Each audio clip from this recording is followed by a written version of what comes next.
Hi and welcome to this week's Three Legs, Four Wheels F1 podcast. It's Paul here with Dan. Sean. And our special guest, Susie! Hey! Welcome along, Susie. Thank you for joining us and making us a team of four this week while Lee and Chris are otherwise occupied and we're recording 2 days later than normal. We are very sorry. But life happens. Yeah, life got in the way. But Susie, you are joining us from, well, can't really say sunny Scotland because it's like 9:30 and it's pitch black outside. Yep, absolutely. It was a little bit sunny today, though, so we'll use that little snippet of sunshine, shall we say. But no, thank you so much for having me, guys. I really appreciate it. It was really fun doing the little Patreon bit that we did. So I'm looking forward to us getting stuck into some juicy Formula One gossip now. Well, there is plenty to talk about because after the Japanese Grand Prix at the weekend, it seems so long ago. Yeah, I had to remind myself a couple of bits. And with everything happening at once, so I've got to ask the question: who powered through from 2 a.m. till pre 2 a.m. till after 8 in the morning? No, I'm not daft. I had like maybe a 5-minute sort of semi-doze on the sofa with a cat, but otherwise I was fairly straight through. I did 5:30 onwards. So I'm the only one out of the four of us that actually made it all the way through. This is why I felt like I got jet lag all day Monday. Well, speaking of jet lag, that was the one thing that actually helped me out on Sunday morning because I was suffering from jet lag and it made getting up at 5:30 in the morning that day very easy after sleeping for an astronomical amount of time. So, I managed to power through from 5:30 in the morning. Right, so pro tip, next year's Japanese Grand Prix, let's all go on holiday the week before. Sounds good. Yeah. Right, that's a plan. But back on this year's race, we'll do the usual and start at the back. And as pretty much nearly every race this season, we've got Williams, Kubica in 19th and Russell in 18th. Can't really say a great deal. They've been having better races recently, but Japan was not one of them. No. Mm-mm. Kubica was very unhappy as well, wasn't he, about the whole wing and then wing goes away situation. He was unhappy that the wing that they didn't plan to race wasn't on the car after he'd smashed the car to shit. No, I thought he wanted the wing on the car for qualifying, which it was the only one that had, so that have trashed it anyway. See, I feel like Williams are at the point of the season now where they're literally just trying to just make things work and get the car to the end of the season. I feel that there's obviously we know that Williams is not flush like the big teams, and I think they're trying to make the best of a really shitty situation that they've had this year. And obviously they've got one person with one wing and one person with another wing. They have a very weird setup, but it's a setup that only they can do because that's just what they have to do to survive right now. Yeah, I mean, after everything that happened in Russia with Russell's engine going and then retiring Kubica because they wanted to save the parts, and then there were stories coming out from his sponsors that they were contemplating suing for not keeping him out on track, and it is not going to be a pleasant place to be. I think the relationship between Kubica and Williams has gone downhill. It's not good. Yeah, he's gonna have. I think he's still gonna have to see the season out because they haven't got a driver with the super license points to keep him to actually slot into the car. Because officially, Latifi doesn't get his super license points until the end of the season. The end of the season, which of course the last F2 race is at the last Grand Prix. Mm-hmm. Have they said? Sorry, have I missed a bit of news here? Is Latifi getting the seat? They can't confirm him until he's got a super license, and he doesn't get the super license points until the F2 season has finished. So are they basically saying that he is getting a seat? We think so. They're not. Don't we? They're not saying. They're not saying he isn't. Yeah. I don't like that. I don't like that for two reasons. One, I don't think he's the right driver, and two, why could they maybe not have tried to get Jamie Chadwick her super license first and given her priority after how much she's been working her nuts off at that team. No pun intended. That was probably not the right phrase to use. But you know what I mean. I mean, Yeah, she's nowhere near on super license. They'd have Yeah. to. She would need, and she'd need F2 title this season to have got super license points. because W Series didn't carry the points did because not. there weren't enough races, but it does from next season. Yes. So potentially she could get a drive after the following season then. Yeah, if she could do F3 and maybe another series next year, or if she did F2 and won it, then she would have super license points. She would have enough super license points. It's just, I feel like we always get to this point with Williams, and I love Williams at the fact that and especially Claire, who's always been an advocate of women in motor racing, but we always seem to have that one foot in the door and then the opportunity slides away, and I refuse to have them let this young, wonderfully talented lady not go through the system, and I really hope that they stick by their guns, because obviously Susie Wolff had a massive opportunity there, and things happened, and she's killing the game. She's like managing the team. She's doing amazing. But I really hope that Williams can really take it that one step further, or let another team come in and take her at some point to give her that opportunity. Once she's got her super license. Yeah, I was kind of surprised when she signed for Williams, because she already has a factory deal with Aston Martin, and she does like sports cars with them. So I kind of thought Yeah, maybe she through does. Red Bull she might end up sort of on the Toro Rosso program, but But do you Obviously think the not to Aston be. Martin relationship yeah, because is they had maybe that, going yeah, to continue for much longer? possibly not. Who knows? It's always hard to tell. But I mean, with one thing, one bit of F2 news that's come through today could actually work in Jamie Chadwick's favour, because Arden are pulling out of F2 at the end of the season, and HWA, which of course runs things for Mercedes, is taking over with the Williams link with Mercedes.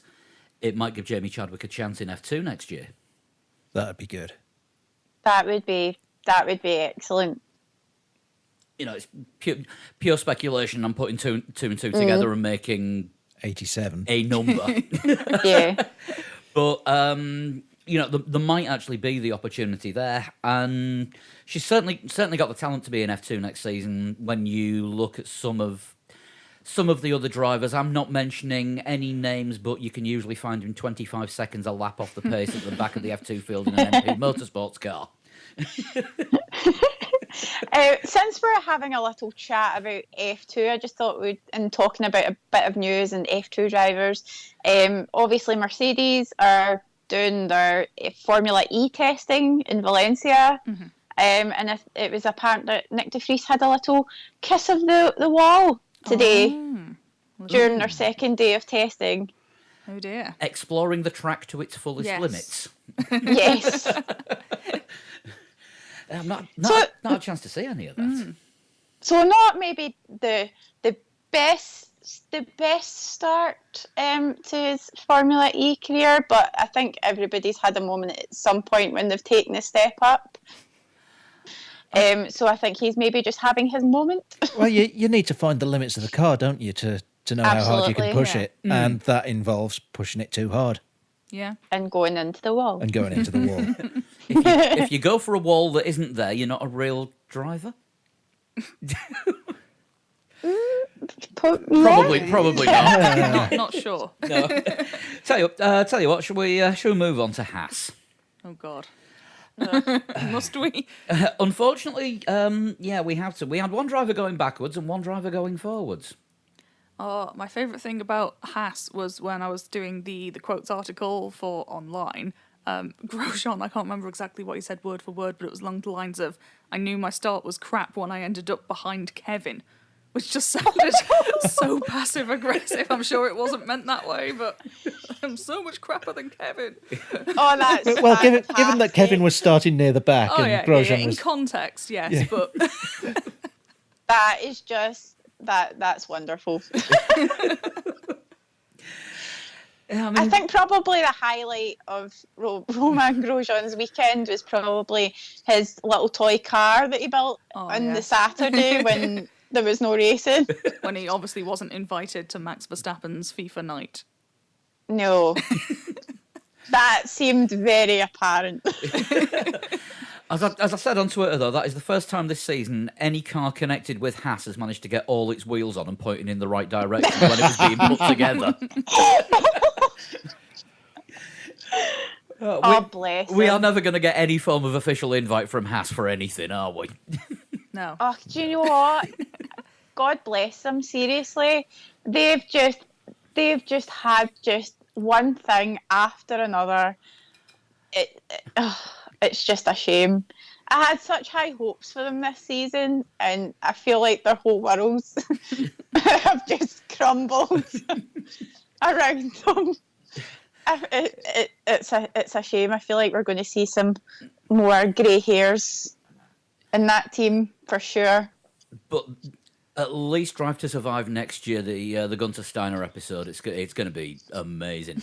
Oh, it's Just gonna one be episode? the Maybe best more. TV. Yeah, you could probably do a whole series on Just him. just him, and with everything that's gone on this season. I just want a reality TV show about him and his life. And I mean, if anybody who is listening, follow me on Twitter, will know that I am a massive Real Housewives fan. I will use Real Housewives memes for everything, including Formula One. If you see me commenting on a Formula One post, 9 times out of 10, there will be a Real Housewives meme attached to my response. So you could have the Real Housewives. Absolutely. For once, one of my bad puns gets appreciated. It would be fantastic. But yeah, the weekend didn't go great for him because I mean, K-Mag wiping out on the last corner in Q1, same place as Kubica, hell of a nasty tailwind there because the wind was all over the place. Obviously, thanks to the super typhoon situation. But it took Magnussen out. Grosjean, yeah, we had great hopes because qualified in 10th. Looked like maybe the car possibly had a little bit of long run pace from what little we got to see on Friday. And then it just all evaporated come Sunday morning, Sunday afternoon, whatever time it was. Yeah, even when it looks like it's got long run pace, it doesn't have. And I mean, Gunther Steiner has said he doesn't know why because the car isn't doing the things it should be.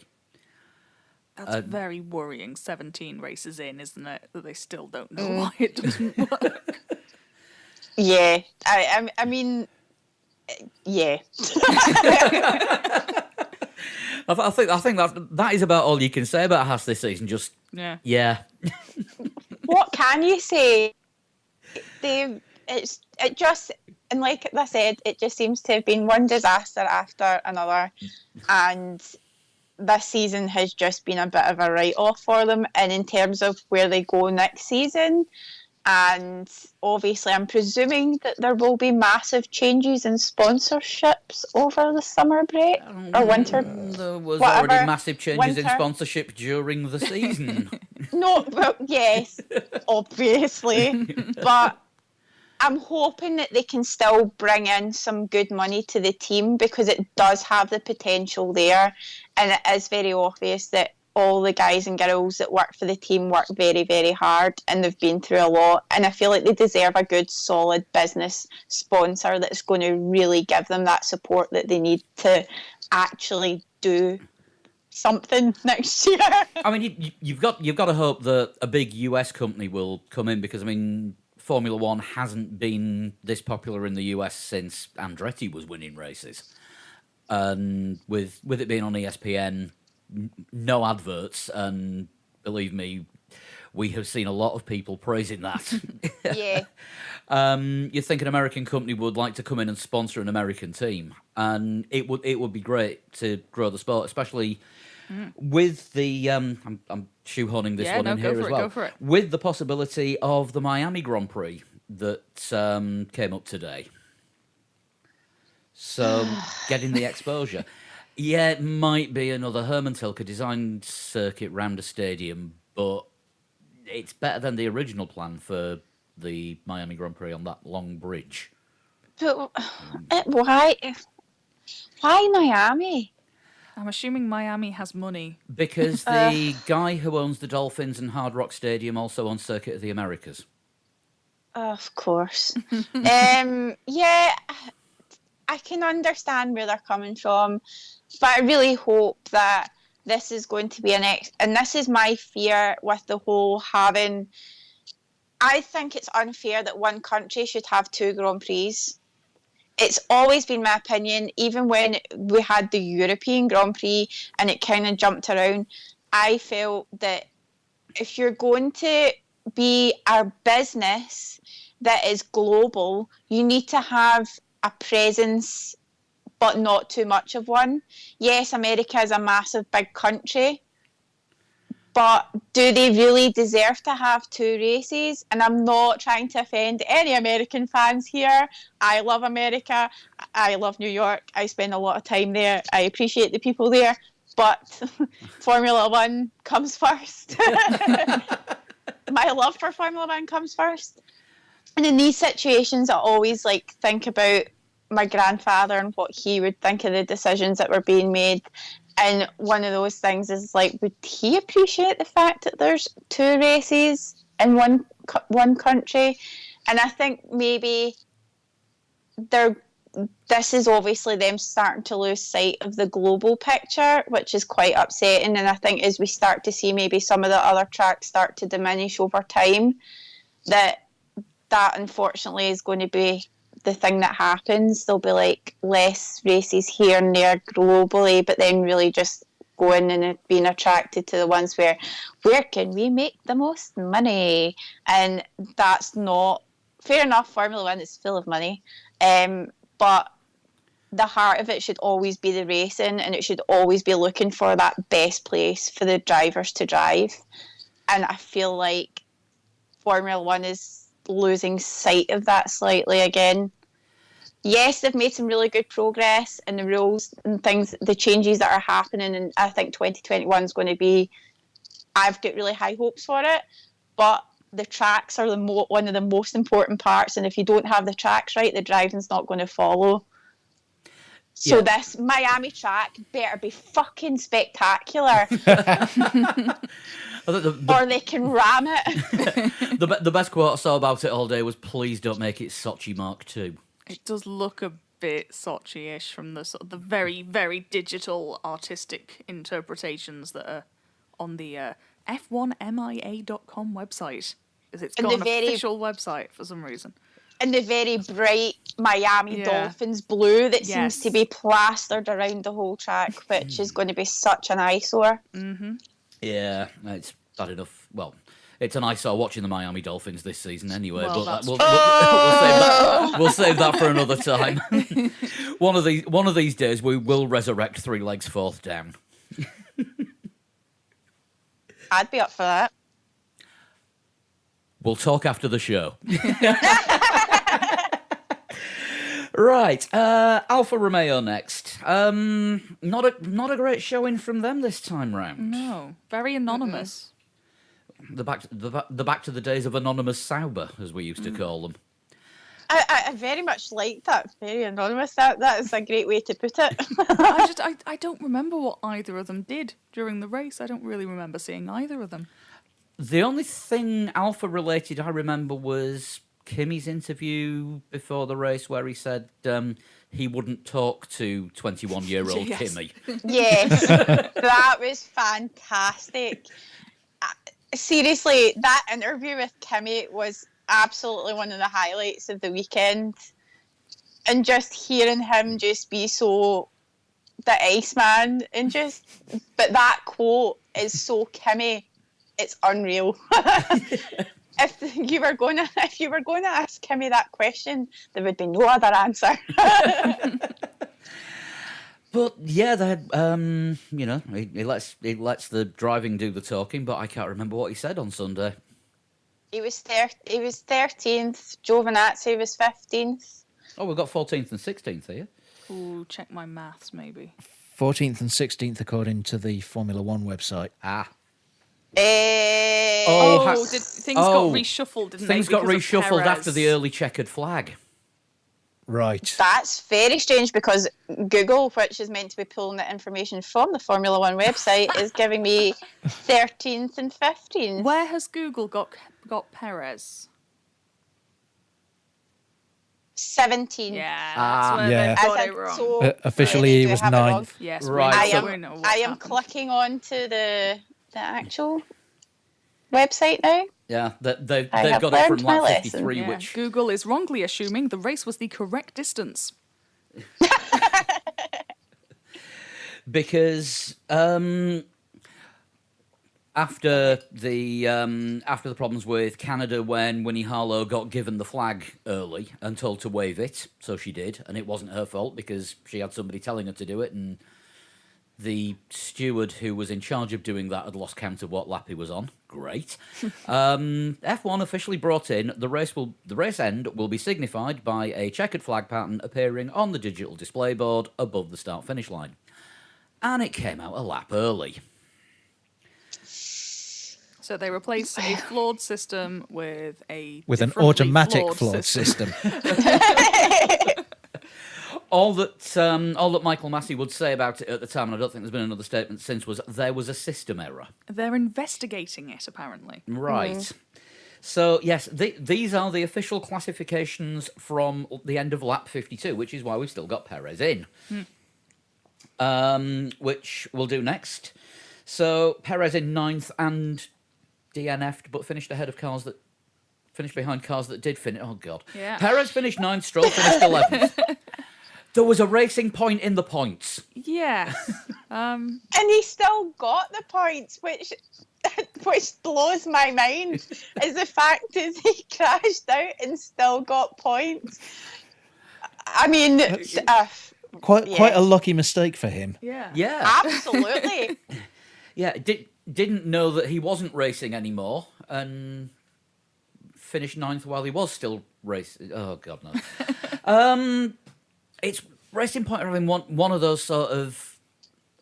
everything with them usually comes in waves after the summer break.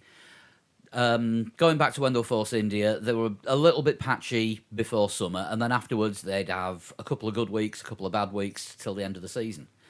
And even in the new incarnation, it just strikes me that they're doing that again. And this could have been better, but it could have been a whole lot worse. Well, I mean, it could Yeah, still agreed. be better, couldn't it? Depending on what happens with the Renault thing, but I think we'll probably get onto that later. Get onto that shortly, but I mean they've put the protest in.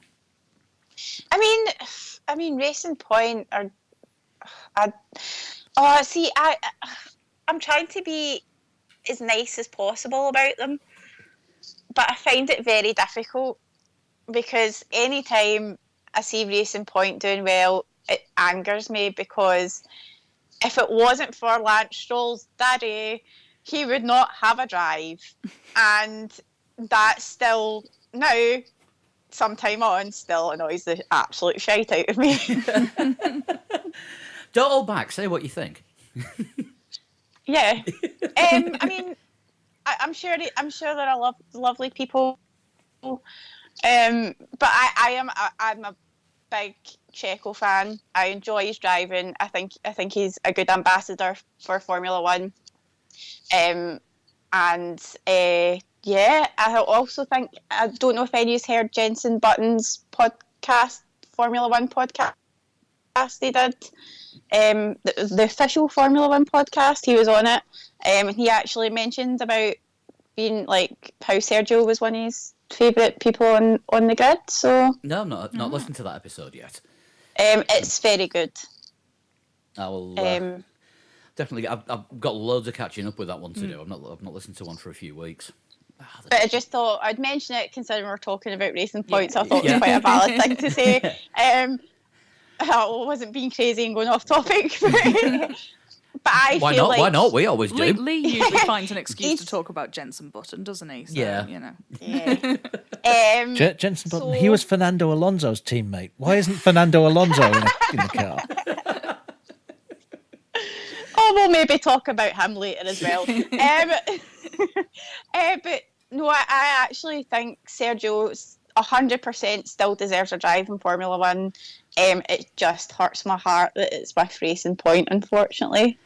But they're kind of meandering at the moment. They're existing. I mean, the main aim has been to sort of build up the team to a sort of Renault level of staff, or a Renault amount of staff. They've got this new headquarters coming, or they're expanding the old Jordan factory that they're in at Silverstone, which is going to take some time. But within 3 years, they'll have their own wind tunnel and their own manufacturing facilities, and they won't have to outsource anything. So is it going to be another 3 years of them treading water? But the worry with that is if the results don't come during that time, is Stroll Senior going to get bored and buy me an electric Spaniel? Well, no, because how's his son going to get a drive? Yeah, fair point. What other team would take him on without his dad's money? But it's not even that. What other team with the level and quality of drivers that we have at the moment are going to sacrifice winning races just for somebody's money? Can't think of any. So here we have a catch-22 for Racing Point. But that's definitely one of the things that's been in my mind, and obviously they're putting all this investment in, which I think is amazing for the staff and the people who work there. But obviously, are they still going to be here in 3 years' time? Is Stroll Senior as invested in Formula One as what we all think he is? I don't know, that's just my opinion. I mean, I guess a lot of it will depend on, does Lance move forward or backwards in his career from where he is now? Does it?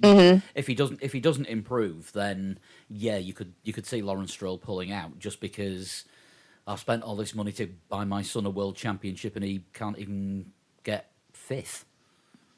Yeah, and I don't necessarily even think that Checo, in terms of selling merchandise, and his fan base being, because he has a large fan base, let's be honest, he has a whole country behind him. So plus others. Whereas, in fair enough, Lance Stroll, I suppose, kind of has a country behind him, but he's not really a big name. And also, I don't really think he's probably selling as much merchandise that is significant enough for one of the other teams to even be remotely interested in him. Because let's be honest, that's also part of the deal as well.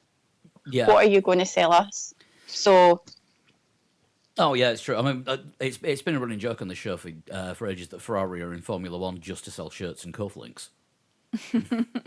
And bags and aftershave and... Yeah. And the thought of the lifestyle. I 100% agree with you on that one. I mean, our major serious hope about Lance Stroll is he doesn't follow Jacques Villeneuve and release an album. I fear he could. I think he's the kind that would go down that sort of vanity project route. Oh, God help us. Oh, no! I can't imagine anything worse. Have you managed to listen to all of Private Paradise yet? No. Don't. Fooling around is enough for everyone.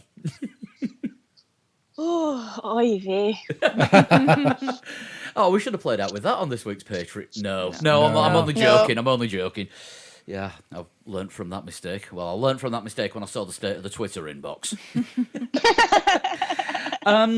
While we're still on the subject of Racing Point, now they have put in a protest about Renault. Effectively using a driver aid when it comes to it was an automatic brake bias system. It's under investigation. It actually looks fairly serious. If Renault have been using this for a while, and it's from my limited technical knowledge. In other words, I've not managed to get through to Scarbs and get him to explain it yet. Normally, the brake bias on the car has to be manually operated from the steering wheel by the driver. I think Right. I think the rule is a direct and deliberate driver input. Yeah. I'm not sure it mentions the steering wheel. Well, the FIA have seized the steering wheels Yeah. to figure out how they would go about doing it as part of their investigation. So And they've also taken the control electronics from Yes. both the Renaults as well. So it looks like what has actually happened, or what Racing Point are accusing Renault of, is having an automatically controlled one based on effectively circuit data. Yeah, Where, how far around the lap the car has gone. and then it can shift the brake balance accordingly for each individual corner. Right. And that's not. It goes against the rule of the driver must drive the car unaided. Right, okay, right. I understand that a bit more now, because I did try to register this information this week, but as I said previously, I was in a bit of a jet-lagged haze this week. So trying to understand that has been pretty difficult. But now I think I understand. But do you think it could be a case where Renault have maybe seen a little loophole somewhere and gone for it? Renault thinking seem that they won't very get caught? confident that what they're doing is okay. So either, yes, there's a massive potential loophole that Renault feel they can argue in the court of arbitration. It's easy for you to say. I was just about to say that. Your first show, you fit right in. Or Renault aren't doing anything like what Racing Point have accused them of. So I wonder if maybe could they do something like have a brake bias control on the brake pedal itself? So the amount of pressure that you put on the brake pedal Well- affects the bias. Yeah. Push it slightly to the left, and that pushes it to the rear. Push it slightly to the right, pushes it to the front. Something like that. Or they could maybe have a pressure mechanism in it where because then that would be automatically doing it, wouldn't it? But then they could argue to say that the driver is pushing the brake, so therefore they are. Yeah. Sorry, that wasn't a sentence there at all, but I'm glad that you understood what I was saying. they're controlling it with their foot, therefore they're controlling it, not the car. But Yes. The grey area that I was wondering about was nowadays a lot of the braking power comes from the energy recovery systems. Now, what do the regulations say about the control of them? And would there be any grey area from recovering more or less energy through, I would guess the ERS is just on the rear wheels. Yeah. So in a way, having the two are connected. So the rule is about the driver's input to the brakes. But if there's a grey area where they can say, well, this is part of the energy recovery, and we're varying how much energy recovery we do based on where the car is on the track, could they get away with that? I don't know. I'm not an expert in the rules. That's, to be honest, that sounds like a possibly feasible excuse, because I don't think there's anything in the rules to state. I think the only rules on the use of the ERS is the maximum output power from it. You can charge it as much as you want, but you can only have so much output per lap. So now this is what Ricciardo got thrown out of qualifying for a couple of races back, wasn't it? He had too much power coming off. Was it the MG UK? Oh yes, so it was. No, I wonder if that's all. I wonder if that's maybe what's piqued Racing Point's interest. yeah, I'd forgotten about No, that. this has just dawned on me now. Because that would have given him an advantage of 1/1,000,000th of a second as it got worked out. Oh yeah, because then that was why everybody was sort of had their hands up in the air saying, "Are you serious?" Yeah. Yeah. But yeah, I wonder if it was part of a bigger thing. If that's why, I don't know. I'm hypothesizing, and I've not quite finished my thought, but it's out there anyway. But no, now you've reminded us of that. That actually makes more sense, and that could be where Racing Point got the sort of first spark of an idea from. We're in the middle of a cat fight here. Are you going to throw a weightlifting I will glove at them throw a again? glove at them if they carry on. The joys of recording in the cat room. So yeah, that could well have something to do.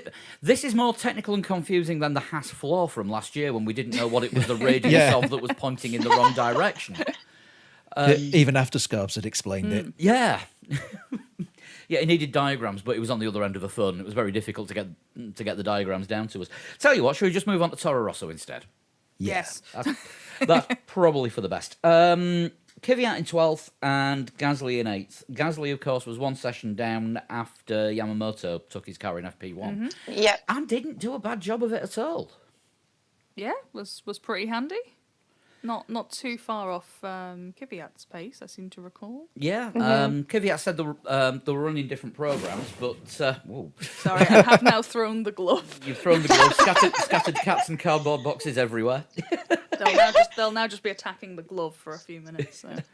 Yeah, Kvyat said that obviously him and Yamamoto were on completely different programs, but did a good job. Which it's a circuit that he's familiar with because he's two-time Super Formula champion and Super GT as well.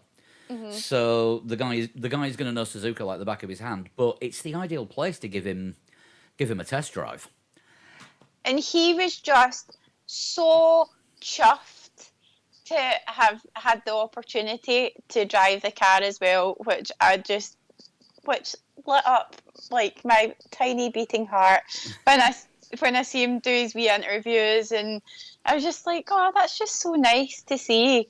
And it was the perfect opportunity, and obviously they did have a discussion. I don't know, obviously, if you listen to much of what they said about his drive, but that probably, is he really going to get a seat? Probably not. It would only really be if Honda maybe took over the main sponsor, obviously, because there were, as we had a slight discussion about Aston Martin earlier on. If they bugger off and then Honda maybe stepped into that position, that maybe they would have more leverage to get him a seat in the car. Yeah, well, as of today, it looks like Toro Rosso won't be going anywhere apart from down to the t-shirt printers to get their new name put on all the merch. Oh wait, what's this new name again? AlphaTauri. Which, What the actual fuck? Seriously? This is a clothing brand, isn't it? Owned by Dietrich Mateschitz. that sell €90 scarves. They are not classy items of clothing, and they are very expensive, more so than Kamoa. But could it not be named slightly different? Because now what we're going to Two alphas, but spelt differently. I It's- know. It's named after a star in the Taurus constellation. Oh, good for it. And basically, I've had a look at AlphaTauri's website, and it's clothes with a Red Bull logo on that don't say Red Bull. Jesus Christ. Yeah, €90 for a scarf, 150 quid t-shirts, that kind of thing. Just You know how we were having that conversation about merchandise? yeah, Well, Yeah. yeah, 3 t-shirts, and that's your R&D budget for next season Well, yeah, sorted. they've now got one Case in team, one point. team selling the drink and one team selling the clothes. yeah. Shan, I think you've basically That's hit the it. nail on the head there. Yeah, they're better at selling the How lifestyle can than we Ferrari make are. some more money? I mean, it's been one of Lee's comments for about the last 3 years. Why do Red Bull need to do anything? They have all the money. Well, they're now wanting even more. That's really disappointing in my view, because I feel like Toro Rosso was really becoming a stronger name for itself. And even though obviously they're always still the sister team of Red Bull, but I feel this season especially, and a little bit last season, they were established. You know who Toro Rosso are, you see the merch, you know the name, and they've just gone, we're going to change our name. Yeah, and it's kind of with losing the Italian name as well. It's kind of they're still going to be in Faenza, but they're breaking the Minardi link. Yeah, they should bring back Minardi as the name. But on track, Pierre Gasly carrying on, showing that it was definitely the wrong move to put him in Red Bull because he's far better in a Toro Rosso. Yeah. He's doing pretty well. Yeah, I think now that the pressure's gone, we're seeing the Pierre Gasly that we saw last year. Yeah, I agree. And Kvyat didn't have the best of races because he bumped into Lance Stroll, bloody hell, Lando Norris on, I think it was the first or second lap, and he suffered a bit of floor damage, and that kind of compromised his race. Oh, I didn't realise he'd had a rubbing. Yeah, I didn't realise that either. Yeah, it was early on. They only showed the okay. replay briefly once. They didn't even show it live, but they knocked into each other at the chicane. That was Albon. Was it Albon? Yeah. I thought it was Kvyat. No, Yeah, it was Alex Albon, because that's why all of Twitter were crying. Ah, right, because I saw Kvyat running into somebody No, early as well, no, and I it thought was- that was the Norris one. I was very sleep It was deprived. Albon. It was investigated. There was no action. Everyone's friends. It's fine. Right. Yeah. But Kvyat was carrying damage. You just I see do a kn- Red Bull branded car and assume it's Kvyat. It's got the torpedo in there. Compared to some of the embarrassing weekends that Honda have had in Suzuka over the last few years, GP2 engine being one of them, not a bad showing, I don't think. Points. Yeah. Yeah. So McLaren next, right? Lando, who hit Albon then, or got Yes. hit by Albon. Hit Albon and got debris from Leclerc, I think, as well, which gave him braking issues early on. Yeah. Gutted, absolutely gutted for him. That was one of the moments, because like I said, how Twitter was all crying after Alex and Lando came together. You could just see, I just saw my Twitter feed, and it was just all people sharing memes of sadness and sad faces, and people going, no, the friendship is over. Like, just people freaking the fuck out. How many of those were retweets from Lee? They're probably a possibility of a small percentage. But no, the whole, I mean, he had the nightmare race. He crashed into Alex, or Alex crashed into him, whichever way you see it. And then obviously the lovely Leclerc debris, which I will get into later on. I'm going to say we've got a couple more teams to go before then. Then we're just going to sit back and give you free rein. Yeah. So, but it's a real shame, because obviously Carlos was super strong, but also Lando had a great start as well. And then his run of luck that he's not had this season kicked in again. Yeah. We're talking Johnny Herbert levels of bad luck here. It's a shame because he is the best of the rookies. Yeah. Yeah. It's just bad luck that has left him sort of where he is in the championship. He should be a hell of a lot further up. Yeah, but McLaren have had their bad luck moments, and I mean the car this year is great, and then it's just wee things happen, or wee mistakes, or wee bits of bad luck here and there, and it's really damaged their season, especially Lando's. And I think he could have been, I mean, both of them, Carlos Sainz and Lando Norris, could have been definitely even higher with points and even further up the chain than what they already are, and there would have been a bigger gap between McLaren and Renault, I think, if they hadn't had those little spells of bad luck. Definitely. I mean, can't take anything away from Sainz this weekend. He was spot on. I mean, Chris was cheering for a podium for him all weekend because you can guess where he had his money. And after a few laps, it wasn't unfeasible. It could have happened. Yeah. I mean, at one point, I was sitting there going, oh my goodness, why did I not put money on Carlos Sainz this morning?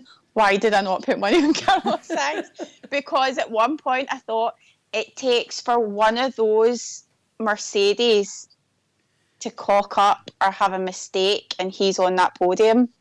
But then obviously as the race went on and we saw how fast Alex Albon was, and obviously eventually did catch Carlos, but Carlos was able to hold off the Red Bull for a good period of time. And I think that for McLaren was a huge win. Definitely. Yeah. What's your thoughts on McLaren reuniting with Mercedes in a couple of years' time? Well, I called it a little bit.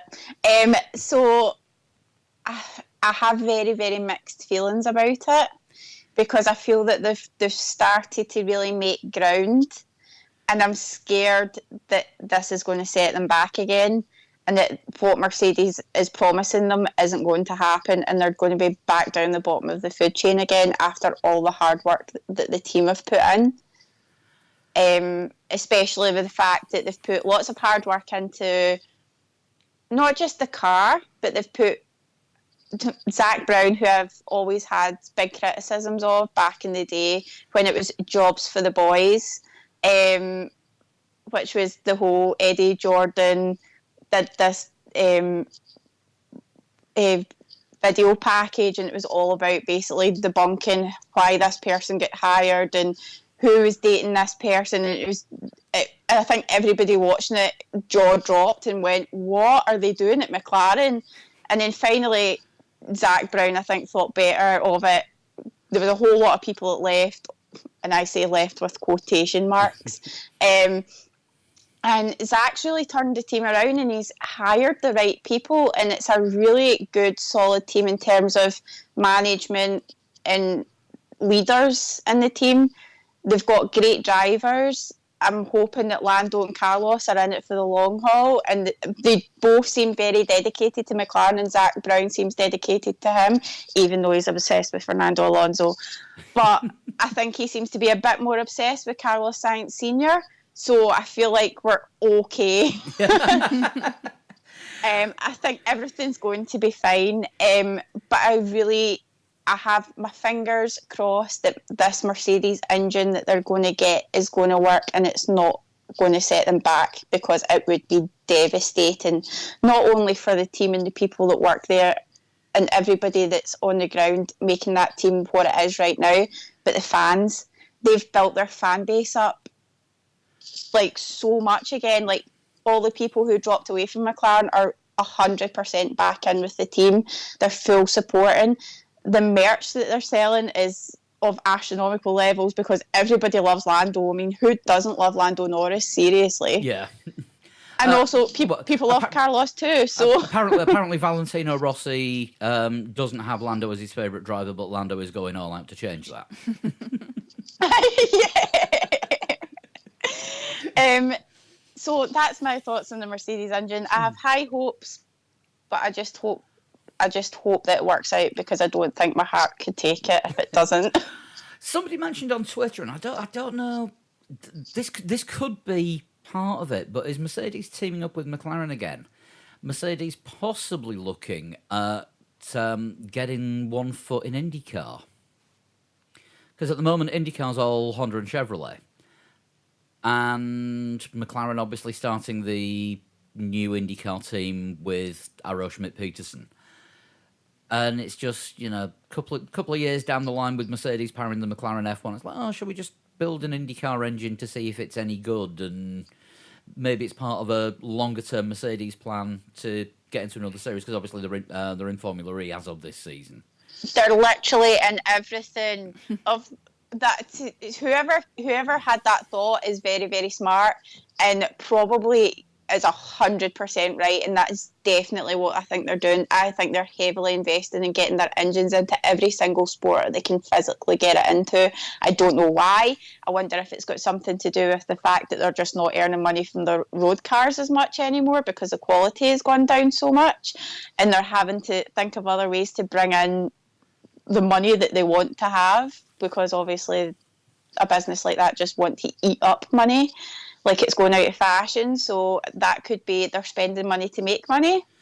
It could be, and of course, once they've got the foot in one American series, how far is it from? So we've got saloon cars. I wonder how they'd go round ovals in NASCAR. Anything is possible at this rate with Mercedes. I think once they jumped in, the news broke about them jumping into Formula E. I think it was very much a scene that motorsport is where we're putting everything into, and And I think if you look, and it's quite interesting, if you look at their car production and well they're doing in motorsport, the quality of their cars have gone down while they've excelled in motorsport. I'm probably just pulling that out my backside. But I don't know if there's maybe a slight coincidence there, possibly. Is there? I don't know. Just a thought. I don't know. We're big into wild speculation on here, as you probably well know anyway. Yeah. So the rumour has it. Right, we've got Renault next. Hulk in 10th and Danny Rick in 6th. Really good to see Danny back towards the front end rather than languishing. That team radio, when they gave the team order for him to, that was classic Danny Rick in I'm going to get you mode. And he went for it and he did what he was saying, and you could hear on that radio when he gave that response that he was 100% committed to catching the cars in front of him. Yeah, I think he's looking more and more like the honey badger of old these days. He's getting his confidence back. It's been a crap season for him. 'Cause, I mean, the first 3 races, he admitted himself he wasn't 100% comfortable with the car, but it was a hell of a step because after driving an Adrian Newey designed car for so long, Yeah. anything else is just going to feel wrong. But also the car itself, it wasn't really him. It was the car itself that wasn't good at the start of the season. So even though he didn't feel comfortable, the car had a big part to do with that. It wasn't really necessarily him fitting in as such. But like you said, he was driving something that was completely out of his remit of what he'd been used to driving. But quality performance from him this weekend. And what's that? That's only the 3rd double points finish they've had this season. Oh, really? Blimey. Assuming they're allowed to keep it. If they keep as things stand, I think that is the 3rd double points finish that they've had this season. Eesh. The 3rd time both cars have ended the race in the top 10. Yes, yeah, that'll do. And we're 17 races in. You would not have predicted that in February. I'm shaking my head. We will start video streaming these shows one bad. day. Yeah, it's just been an absolute nightmare year for him. It's a shame as things stand we're not going to see Hulk on the grid next year because I still think he is good enough to deserve a place in a team, especially when mentioning no names, but you look at the quality of, I don't know, a certain Racing Point and Haas drivers.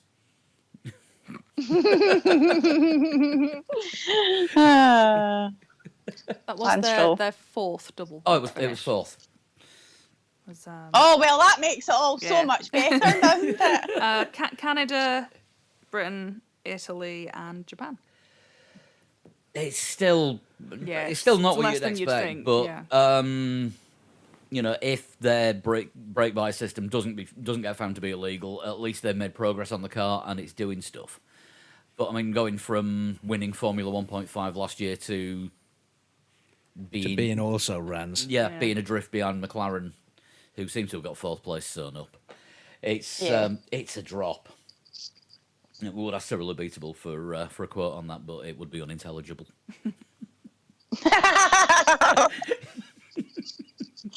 Oh, jeez. Right, move on to Red Bull next. A DNF for Max again, but not an engine blowing this time. Yeah, that was just unfortunate. Too much damage on the car to continue, and basically he had his race screwed on lap 1. Yeah. Oh, can I just add a little tidbit in here? I don't know if Lee explained to you about of what had happened about one of the bets that I put on when I put on Max Verstappen to get a podium? No, he's not mentioned that. Well, my mother has quite a strong hatred for Max Verstappen. To which she said to me is, I will give you the money that you would win for Max Verstappen getting on the podium if he doesn't get on the podium. So a win-win for you. So I think it ended on 4th. So I was like, that'll be £36, please, mother. Thank you very much. And she did actually pay up. I'm not kidding. She actually did. Fair play. Yeah, I just thought I would add that in. My mum has always held a grudge against him after his juvenile behaviour with one Esteban Ocon. So my mother's kind of held that against him, which is a shame because I think he's wonderful now. I mean, most people's grudges against Max stem from their favourite driver being run off the road by his dad at some point. Really? Yeah, Jos was a bit wild in his day and crashy, so yeah, like father, like son. Yeah, and also he did get set on fire as well, which is one thing that's always blown my mind. Oh yes, yeah. There are plenty of pictures of that if you've not seen the infamous exploding Benetton. That's not. I wonder if that did something to Joss, that when it came to the time to have Max, that put all that energy into Max, and then that's what's made Max so fiery. And so I'm just pulling shit out Max. Instead of blood, he has petrol. Don't go out for a curry with him.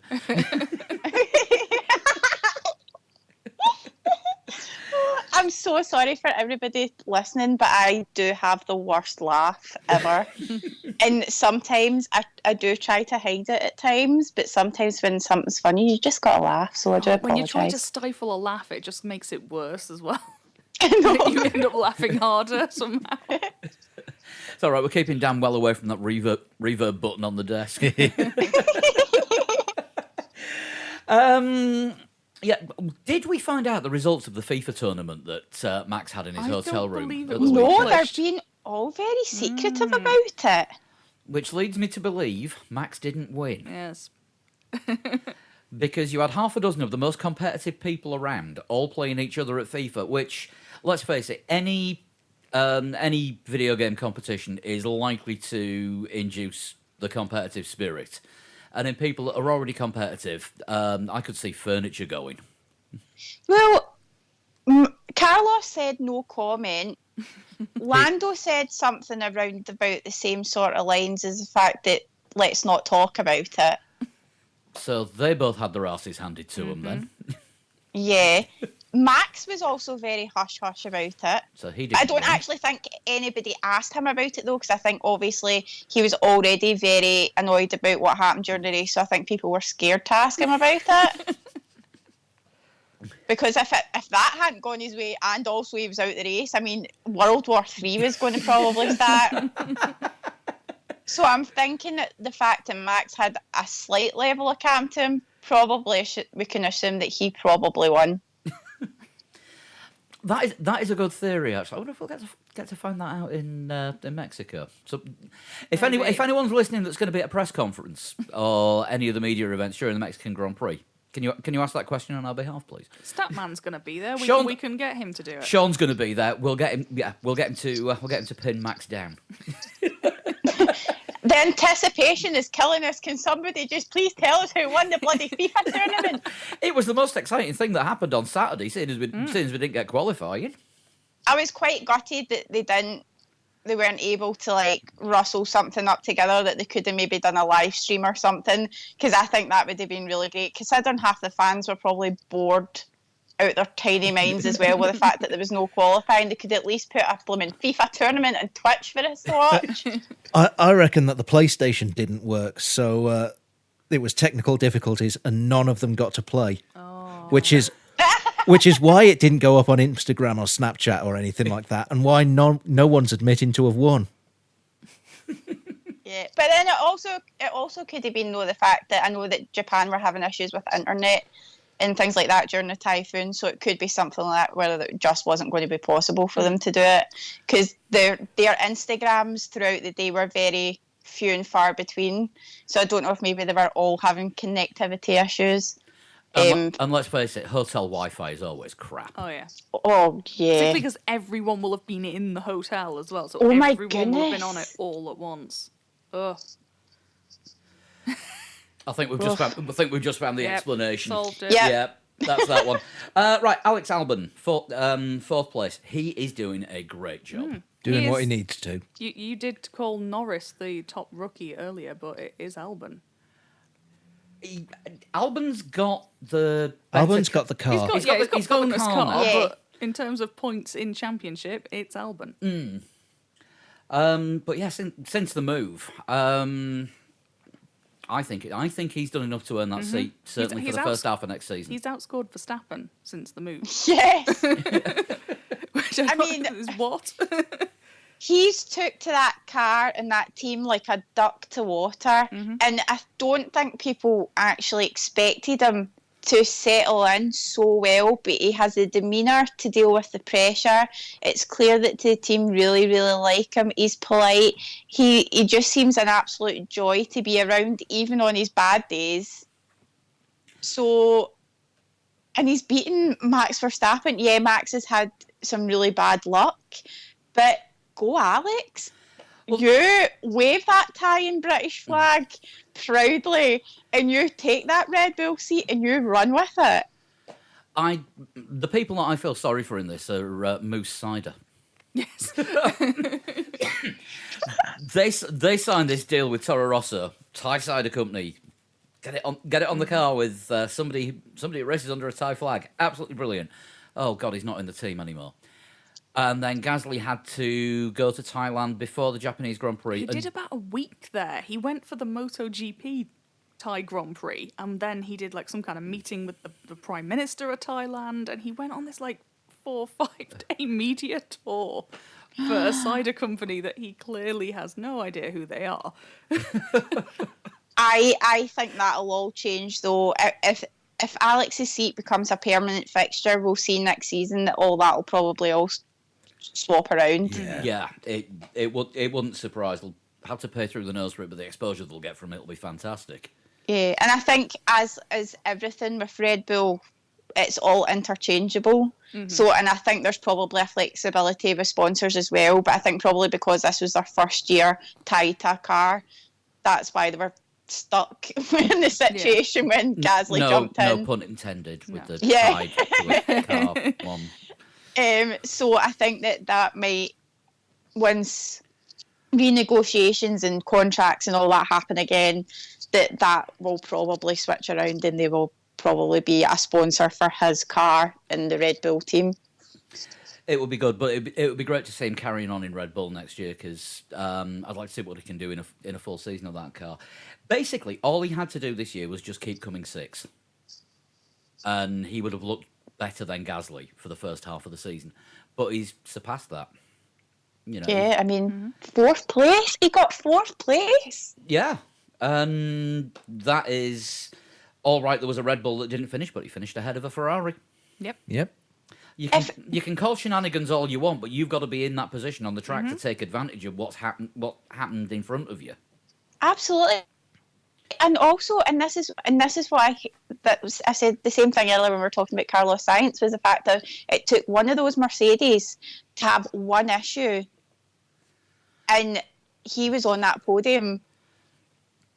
They're definitely due one this year. They've been too reliable. I think with everything else that happened, we have to do the top 2 teams all at once. You reckon? I'm taking a deep breath in. And we'll start with the lowest finisher of the top 2 teams, which would be a certain Monegasque driver, The birthday boy. the birthday boy, who finished 7th. And should we just run for the shelters now and let Susie have her? I know you've got things to say on this one. Yes. First, I would like to say that I am a Charles Leclerc fan, by the way. I think he's awesome. I think he's going to be a future world champion. He is a great driver. He's been through a lot. He's experienced a lot in his young life, and he's overcome it. And he's in one of the top Formula One teams in the world today. But he royally fucked up in Japan. And from the get-go, it was sort of a chain of events where it was like, is he for real? Really? Is he going to push it that far? Are you fucking kidding me? It escalated pretty quickly. So obviously he had his little argy-bargy with Verstappen, which at first I think we'll all agree was we were quite quite annoyed about. He ruined an opportunity and he messed up. But then he proceeds to ignore his team when they ask him to pit. This is where everything goes horribly wrong. That's the thing. I mean, he got told to pit, and then said the car's okay. No, it wasn't. It was raining carbon fibre and sparks. He was holding Yes. bits of it on. Yeah. Yeah, we've all seen the video now of him taking 130R one-handed while holding his left mirror on with his right hand. Yeah. Yeah. Which what But was this that? is- What was that thinking? By the way, you're just going to do that for the whole race. It was clearly coming off at that point. Well, but this is the thing, Shan. I don't think he was trying to hold it on. I think he was trying to rip it off. Okay. Yeah. And this is where just like another piece of cargo, and this is what also makes me really mad. But the thing is, though, and this is the part of the story that where Ferrari can get a little bit of the blame here. They should have used their words differently to say that this is dangerous. You have to pit. Yeah, the car's running fine, but what you're doing right now is dangerous. Now, he's young, hot-headed at this moment in time. You could tell by his radio and his tone in his voice, which was like, that boy needs a bottle and sent to his bed. Because he sounded like a child. Like, I think it's fine. It was that really, like, no. Charles, pit immediately for safety. Yeah, it should have been clear. It should be, you need to do this. This is dangerous. You need to pit.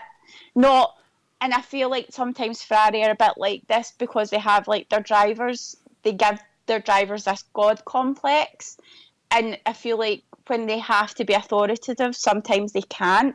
And I feel in that situation they should have been harder with them and said, "You need to get in right now.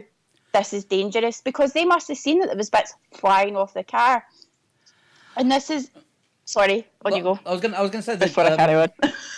that they were told to pit by race control, and he stayed out. I think it was Jeff Sharp who said, "Do you think under Charlie Whiting, Ferrari would have brought him in because they knew that Charlie would have come down on him like a ton of bricks, and with Massey in charge, they were just trying to see how far they could push things." And I think that is a distinct possibility because they, Ferrari do like to push the rules to the furthest extent, and But that doesn't change Charles, though. no, That doesn't change his behaviour and how he was acting in the moment. No, and I don't no, think no, I'm not there's making a any- difference. yeah, not making any excuses for the way that he acted. No, I'm not saying that, but I'm just saying I think the outcome would, even though Ferrari had said, you have to box right now, this is, you have to do this or your race is done, he still would have carried on. I think he was in that frame of mind that there was no matter what you were going to say to him, you could have told him that his engine was on fire, but that car felt fine, so he was going to keep driving.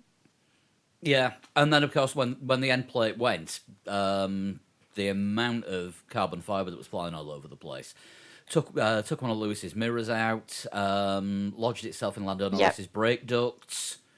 Yep. So that was and just... And that was when we saw that shot. Was when for me it took a turn for me, and I was just like, "Hold on a second here. We've gone from, oh, he's going to get a drive-through penalty to way more serious." I mean, remember back to when the spring hit Felipe Massa's car. Now I know carbon isn't metal, but when it's still hurtling towards it 130 miles per hour and has the power to take Lewis Hamilton's wing mirror off, can you imagine what that would have done if it had hit his head? Yeah, I mean, it's sharp. It can pierce a race suit with no problems. Who was the sidecar driver that he had? He lost his arm because he got carbon fibre in the driver or passenger. Was it Nick Crow? It was Nick Crow, yeah. Yeah, one of the guys in the TT had a crash in his sidecar. Actually, got carbon fibre embedded in his arm, and when it went into his bloodstream, lost his arm. Well, that's just made my points even. Yeah, It's not a good material to have coming at you, really. and you could really, that one shot that they managed to catch really showed the scale of it. Mm-hmm. And no wonder Lewis was going crazy over the radio and saying, "What the hell?" Because it was so dangerous, and it's the fact that he did not think, and I think that was where his immaturity was coming in, because I think if it happened to Sebastian, he would have known better that having that flapping about and bits flying everywhere was a danger. And I think, and I was just very angry because, especially, and this is where I say Ferrari are partly to blame as well for this, because they should have been more hard on him and said, get in the pitch right now, get in the bloody box, because this is dangerous. Not only did he ruin Verstappen's race with the crash to begin with, but not only that, he put Hamilton in danger, physical danger, and also ruin Lando's race as well. And that's why I was very, very happy to see how heavy they were with the penalty for him. Not only did he get a 5-second penalty for his crash with Verstappen, he got a 10-second penalty for obviously the debris and the danger that he caused, and they gave him penalty points, which I think was the right decision, and also the fine as well. And I hope it's actually him that pays it and not Ferrari, because at the end of the day it was him that was doing the day, even though Ferrari did make mistakes and they should have been more harder on him to make sure that he went into that pit. But I actually feel like Charles Leclerc should be the one that's forking out the money out of his pocket to pay that fine, because at the end of the day it was his mistake, it was his fault. He was the one that put people in danger, and there's no excuse for it. Yeah, can't argue Can't with that. argue with that.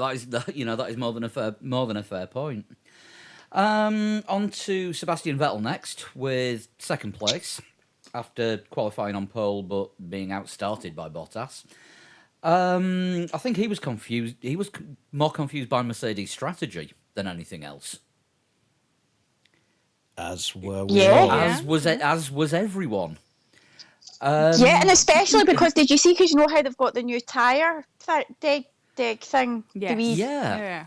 The wee box thingy in the bottom right hand corner, let's call it. They pitted him with 70% life left in his tyres. Did you notice that? Yeah, and then when he had about 20% life left, he was saying how good the tyres were feeling. I'm not sure how useful that tyre information display is. Let me. There are a few find- graphics, aren't there, that you're just like, really, what is this providing me with? And I But think that it's- might be one of them. But that was one of the things that made Lewis's race suffer at the end, was because, see, if they just kept him out for 2 more laps on those tyres that apparently had 70% left in them, he would have had more tyres at the end to have catch Sebastian, and that was why you could see him backing off, was because those tyres were dead, and you could see by the graphic they were under 20% at the end of the race. Yeah. There was nothing left of them; they were gone.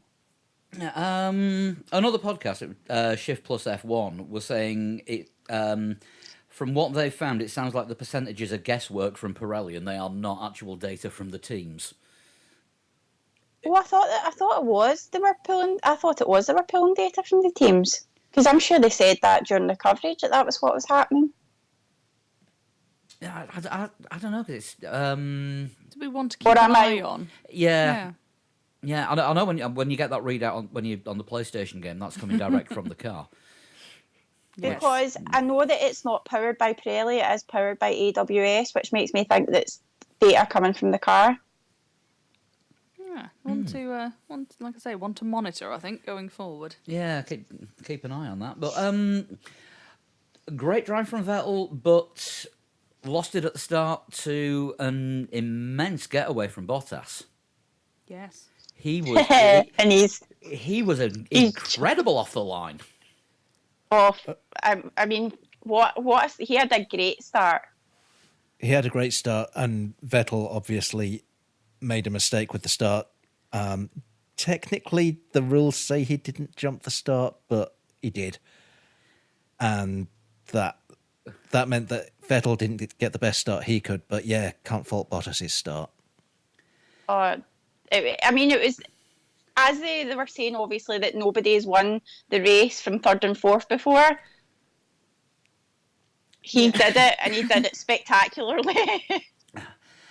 Yeah, everyone was saying if there was going to be a winner from the second row for the first time, it was going to be Hamilton. But no, they get away from Bottas. But what Vettel's start was very confusing when you look at what happened with Raikkonen. Well, Raikkonen crossed the line, didn't he? I think Yeah. that's Yeah. what the difference is. Yeah, I think Vettel was technically, far enough back so that he didn't. he had a little sort of room for. I think from what I've read, there are two things. One is that, Raikkonen crossed the line. The other mitigating factor for Vettel was that he had stopped by the time the lights went out. See. So he wasn't moving at the start of the race, And he was still behind the line. and he's still behind the line. Yeah. Okay, fair enough. Technically, he was still lining Just up in his grid slot. adjusting within the box. Yeah. Uh-huh. Yeah, Vettel's car had a sneeze, whereas Raikkonen was full throttle yeah. going for it. Adjusting within the box was something I had to do on that bike ride on Saturday, which Yes. you'll hear about if you listen to the Patreon this week.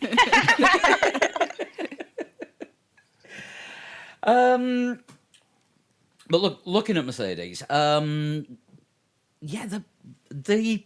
the pit strategy was just all over the place. Did they need to bring Hamilton in for that second stop and give the race to Bottas? And I mean, Lewis certainly didn't think so because he was not happy by the end of things. But it did give him the fastest lap, which gave them the point that gave them the constructors' title before Leclerc's penalty. I think, Yes. if maths. Yeah, are I think, correct. I think if even without Leclerc's penalty, that point won him the constructors' title. Mm-hmm. So there was a positive that came out of that, but I think Lewis was in his usual super competitive. I'm only here to win, and he was questioning the team strategy again during the race, and. Which is understandable because we were all questioning it, so I Yeah. don't Yeah. understand why he should be questioning it as well. Yeah. When the person who it's affecting the most doesn't know what's going on, what chance do we have? Damn right. But dominant performance by Mercedes in most areas. Just one weird decision, and let's face it, we all knew they were going to take the constructors' title anyway from a while back. Yeah. Yeah. And of course, And I think looking on obviously the race as well, they knew that was their main priority for Japan, was to secure the team champion. That was what they were going for, and I think that was why they made the decisions that they made, because at the end of the day, they wanted to have a Mercedes driver win the race, but I don't think they really cared who it was, because they knew that championship, Constructors' Championship, was right there. It was in their grasp, and that was the most important thing for that day. And also the chances of Bottas winning the championship are close to zero. So if he gets a race win which lifts his spirits a bit and keeps him going, that's no bad thing for the team. No. Keeps his confidence up for the rest of the season. yeah, I mean it's pretty much nailed on. Lewis Hamilton is going to take the driver's title. Yeah.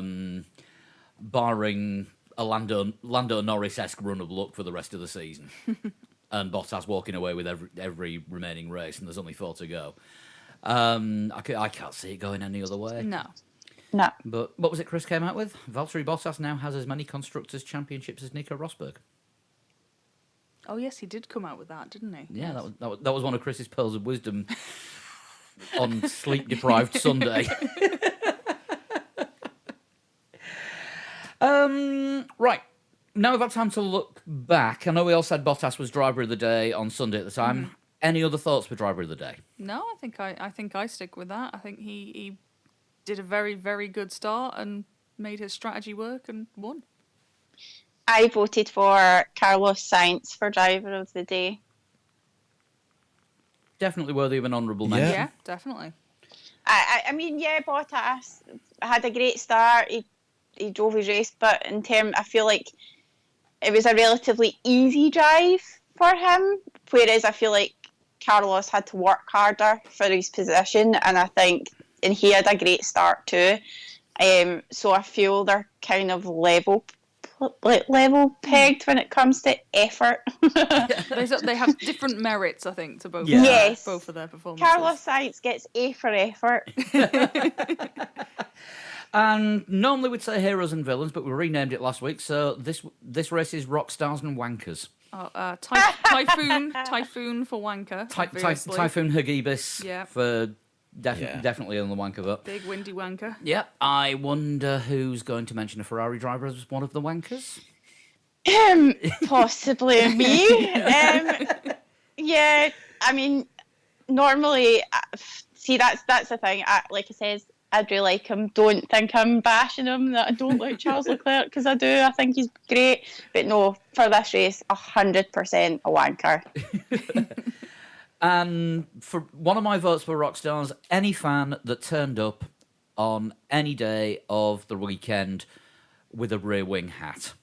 Oh, of course. They yes. are the best. They Oh, are the they're best invention so in the cool. grandstands. I want one. I don't even care. I don't care which team. Actually, can we just say that the Japanese fans as a whole are rock stars, because they are some of the most incredible people Yeah. and Yeah. most Definitely. amazing human beings on the planet. I have a big love for Japan, and it's somewhere that I really, really hope to go one day. And literally the fans, and if you have Japanese people that follow you in any sport, they are die hard. They will go to bat for you. They love sport and they're so passionate about it. And there's no other fans in the world like Japanese sports fans. It's And, like- not just sports fans; it's Japanese music fans as well, who are some of the Yeah. most dedicated. I've been to a lot of shows in London, small bands playing clubs, and there's been people that have flown over from Japan that are that obsessed with the bands that will travel halfway around the world to go to a pub somewhere in Finsbury Park to see a band. That's amazing. They are just utter rock stars. Though, just all of those people there are just amazing, and the fact that they managed to deal with that typhoon, yet still turn up in their droves on the Sunday for the whole day, when maybe some of them were maybe having to deal with really horrible situations at home, and they still turned up. That just shows you how amazing the Japanese people are. Yeah, a fantastic dedication. I think that about covers the race, so probably look at what's happening in the news, and we'd have to do it in a jump cut this week, even though the story's come out since Monday night, which makes a change. Can I just add one wee tidbit, because obviously we're talking about Sebastian Vettel's jump start. Did anyone see the post-race press conference? I did not. I'd no. gone to bed by that napping point. had commenced. Well, it's very, for anyone who's listening who's seen it, they will know what I'm talking about, where Lewis Hamilton literally calls out Sebastian Vettel laughing hysterically and says, "You jump started, just to tell us, like, be honest, you did it." And Sebastian Vettel pan facing, "I don't see anything wrong with it." Nobody saw anything wrong with it. While Valtteri Bottas and Lewis Hamilton sit pissing themselves laughing at him while Vettel sits there stone pan faced, like, he turned round to Lewis and says, "What are you laughing at?" He spent way too much time with Kimi in the past. Possibly, yes. Oh, yes. Have you not noticed how much Vettel's changed since Kimi was his teammate? Man, don't put anybody with Kimi Räikkönen for a long time, because he's going to rub off on you, clearly. Vettel Jeez. was a lot more fun, wasn't he, when he was Red Bull? He seemed to have a bit more mischief. Now he's just like a wee grumpy dad. We haven't seen him happy since the infamous Monaco, "Well, I'm happy."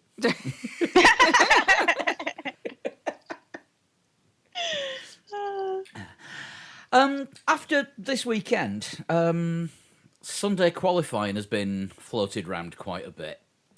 What do we think? Didn't mind it. Didn't enjoy the fact that it was a ridiculous hour of the night, but Time differences aside, To me, the thing that makes Sunday qualifying interesting far more than the fact that it's on the same day as the race is that the teams haven't got enough data to be perfect, so you get surprises. But if it was a regular thing, then they would get all of the data that they need. Yeah. That's true. So I love it when it happens by accident, but it's like wet races. Wet races are ace because you get the surprises, but we don't want sprinklers. Yeah, it's a treat, isn't it? Yeah. Yeah. It's an interesting one because I was all for it. I thought it was, especially if they're going to do this reverse grid order race that Lewis thinks is terrifying and Sebastian thinks is bullshit, which I actually think's going to be fantastic and complete carnage and just brilliant to watch. Yeah. But if they did that on the Saturday and then did another qualifying for the main race, so like the feature race, but then you would no, because then you would have to have qualifying for that race and then have the other race. Maybe not. But anyway, I think qualifying and racing the same day was great. The only issue that I have with it is I think it's too much on the mechanics. I Yeah. think it's a little bit too much if something goes wrong for them to. It puts them under incredible amounts of stress. Not only is the race weekend stressful for them enough as it is, but that is really kicking it up a notch. Yeah. I mean, Yeah, Williams mechanics are rock stars. Oh my, yes, they're on the Rockstar list. Williams and Haas deserve the Rockstar Award Yeah. for gluing those two cars back together. In fact, in Kubica's case, practically building a new Yeah. one. Yeah, I mean, and that's the only thing. I don't know if there's a way of maybe making the race slightly later, so it kind of gives the mechanics a little bit more of a buffering time. Or bring, Or back, bring back the T-cars. T car. Sorry, say that again. Bring back the T car. Maybe, but yeah. I just think if they just did it right with the times, I think it would be okay. I mean, it's tricky because obviously the times are there for the maximum amount of TV exposure, and you know, if they change that again, I mean, you get some races, for example, Australia, that's run as late as possible during the day Yeah, because of TV. because of TV to try and not make it too after time for European viewers, but it's coming dusk by the time they finish in Melbourne, so they That's can't they true. can't delay that any further. But we have to deal with. But what's the difference if they did that for one more race, though, to have a crazy time? Because we all just had to sit up from 5:30 in the morning to watch this one. So why not have another race where we have to sit up a crazy time? So I don't fancy getting up at 1:30 again. Jeez. That's 1:30 on a Saturday is normally possibly thinking about one more drink before bed, not having a coffee and some Ready Brek. Other cereals are available. Yeah, I don't know if the whole one day Sunday thing would work, but I mean, I'm old. I miss the days of the warm up because you used to have to watch the Sunday morning warm up on Eurosport, and then the race itself would be on BBC Two. Jeez, how long ago was that? About 1993. I was 2. So you've been watching for at least a year, if not more. Yeah. Yeah, I'm trying to think. No, because that would be right, because that would be what I'd been watching it on. Then it would have been BBC Two then. Because what year did it go to ITV again? 97. Oh, so Yeah, That because was Damon Hill 6. was the last champion on BBC. oh my goodness, jeez, so it would have been. God, who was commentating back then? It was Not commentating. Sorry, I mean like who was actually presenting the show back then on BBC? probably been Steve Ryder, who went to ITV. Jeez, eventually. yeah. Oh my goodness, that's a blast from the past. But yeah, Sunday morning warm-ups used to be a thing, especially Australia and Japan, because you'd manage to sort of watch it just as you were going to bed and then get up in time for the race. Probably should have done that at the weekend, but the two sessions were too close together, and there weren't live blogs back in those days. I remember back then I could just get up 5 minutes before lights out. Right, I'm looking at the rest of the news stories. I think we've covered everything. Leclerc penalty, Sunday qualifying, Miami Grand Prix, AlphaTauri, HWA and F2, 2021 regulations, the latest. Now, it looks like they are more likely to happen, but 6 teams have now voted against them. Yeah, there's still a lot of contention, isn't there? I think they're having some votes this week, but it would appear the midfield teams are maybe more amenable to it than those at the front. Was the general consensus, I think. Christ, it's just as bad as Brexit, man. Just make a decision already. Maybe that's the thing. What will happen first, Brexit or 2021 regulations? Well, they've This both is- got the deadline of the 31st of October. So they do.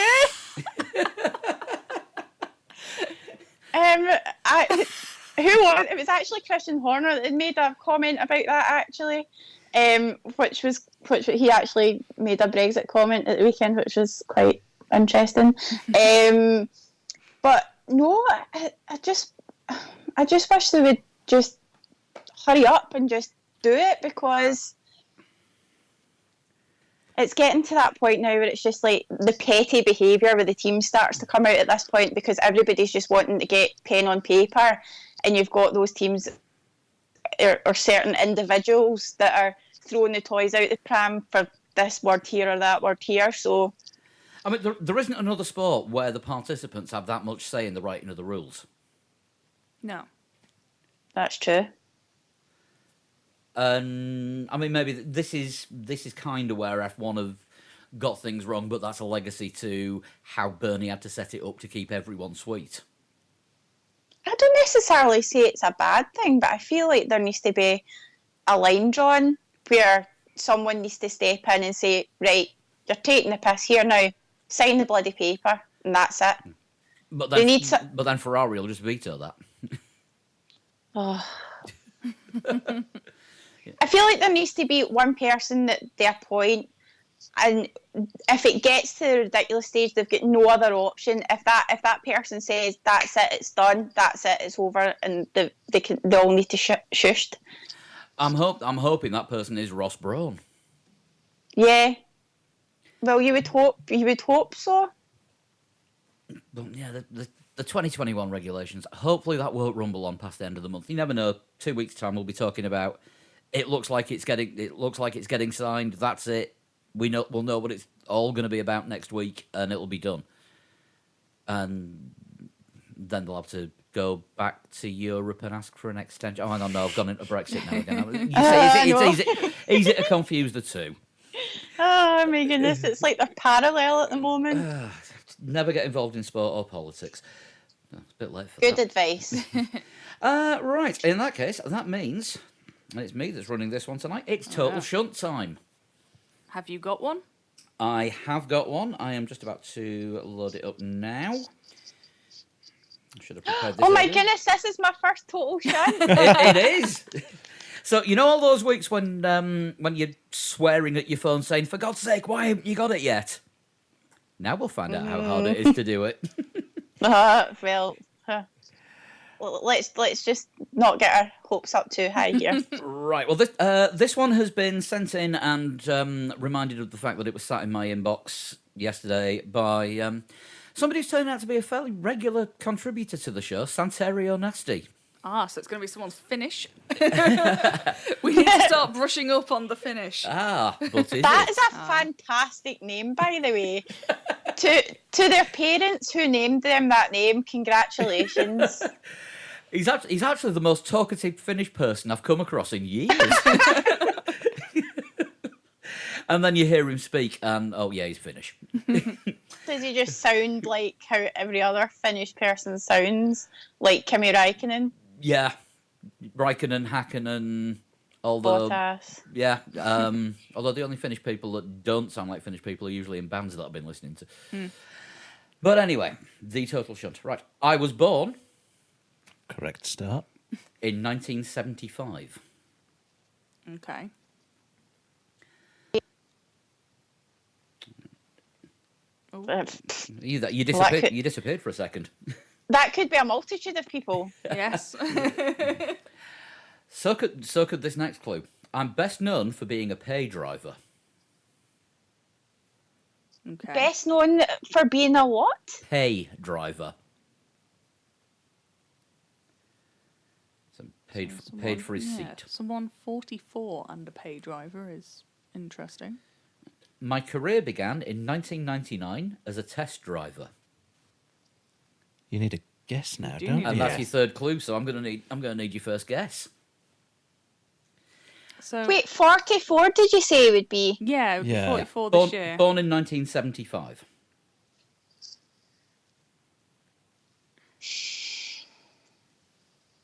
How old would Pedro de la Rosa be?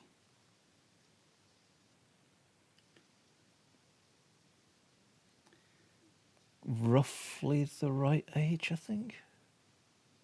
Although I possibly maybe want to a say we bit might have older. had him not that long back. 1999 as a test driver. So yeah, you would. He's 44 today. Well, 44 this year. Yeah, Maybe yeah, not that's what I today. meant. No, that's what I meant. I've been in America too long. I'm saying Americanisms. That's also how I say aluminum sometimes, and my boss looks at me like I'm crazy. Yeah. Yeah, they're right. So I mean, you would think if we're looking at a test driver in '99, it's probably someone who was in a car early noughties. Is kind of Yeah. where I was coming at with the De La Rosa, but Oh, But I don't think of him as a pay driver as such. true.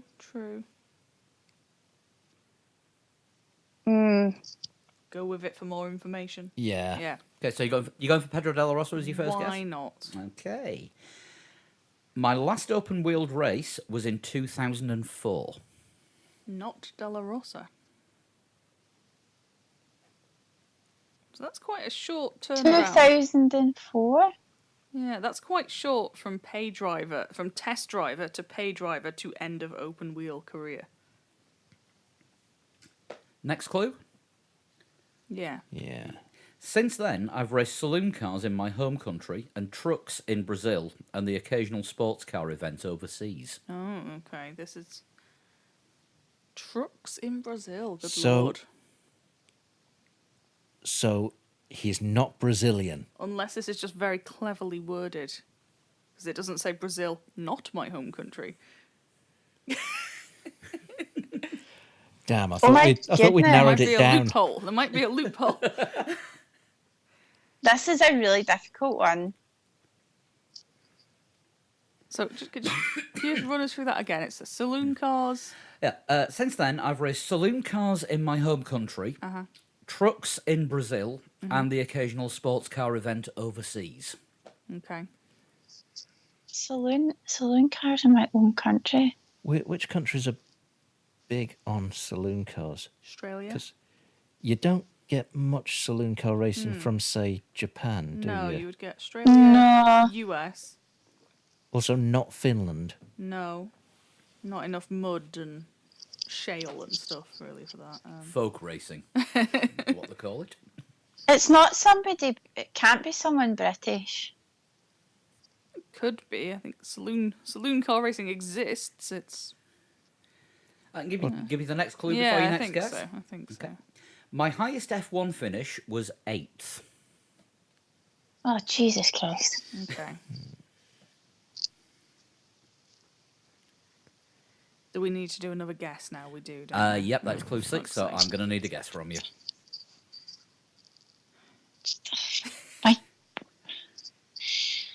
See, I was thinking, no, because it can't be Kovalainen because one, I don't think he's old enough, and No. I think my years are wrong. He And made he his won a debut. race. He won a race. He made his Oh, debut. yeah, so he did. 2007. Oh, that was stupid. Yeah, so I was completely off. Oh, completely off there. It scrambles your brains. This sometimes. Someone like Marc Genet, maybe? Interesting. I thought he was older, but I could be wrong. I do need a guess from you on this one. I don't know, I get confused by time. 44. There's something about that age, and I'm trying to think of drivers who could be that age. I think it's the 2004 that's throwing me, because drivers I think of as being as sort of that age are ones that have been in F1.